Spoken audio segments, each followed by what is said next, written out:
Whether he was coaching at Kirksville High School, Highland Community College in Kansas, or Truman State, head coach Tim Schwegler pushed his students in more ways than one. Yes, he wanted them to be excellent runners and athletes, but he also pushed them to be good people, pushed them to love and be kind, and of course, be goofy.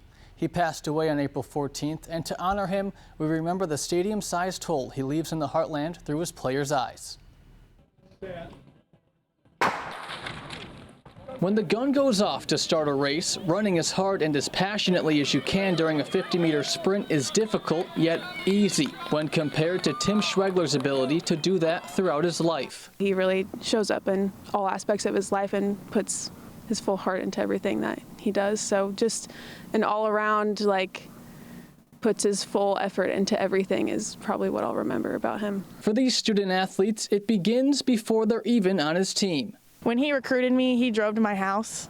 No other coach did that, and I was sold from the minute he did that Truman was the place I was going to go. The passion he showed during recruiting was the same fuel that persisted perfect practices and that churned a hard exterior.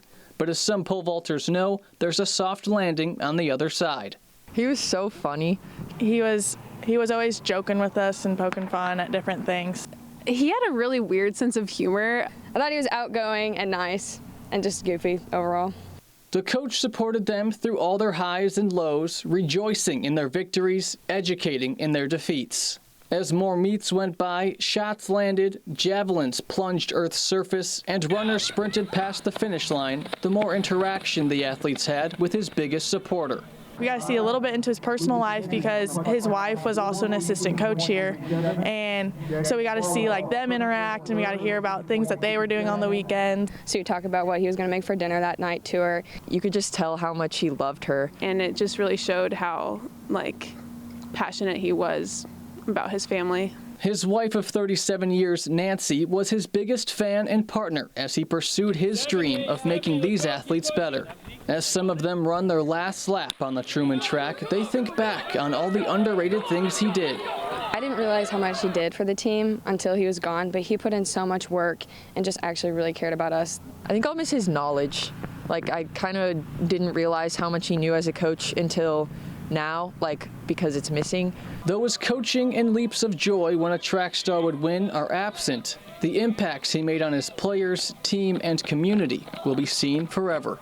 He loved our team, and he loved Truman, and he loved this community, and he loved Kirksville, so I hope that is remembered. Seeing the people at his visitation and funeral and the stories they told, I know he made a huge impact in everyone that was there and their lives, and I think everyone's going to remember him for the rest of their life. All four athletes I talked to hoped to honor him with their performance at the home meet tonight, and they did. All four took home first-place finishes in their respective races. I'm sure Tim was looking down doing his famous jump when each one crossed the finish line.